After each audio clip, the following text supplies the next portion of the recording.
गुज़िश्ता दिनों इंतकाल कर जाने वाले भारत के मारूफ सनअतकार रतन टाटा की वसीयत सामने आ गई। रतन टाटा की वसीयत में किसको क्या मिला, आइए आपको बताते हैं।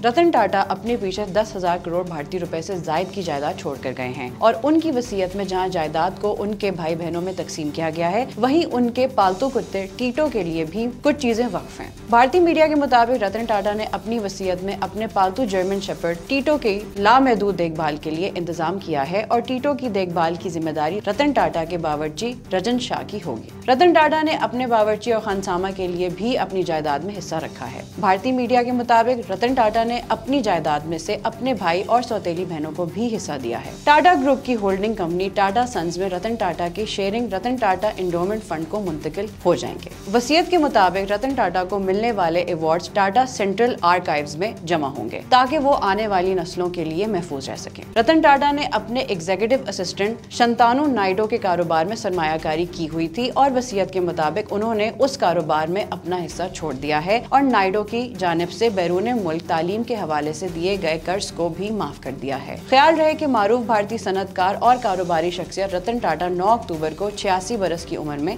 इंतकाल कर गए थे। मजीद अपडेट्स के लिए देखते रहिए vnews.pk।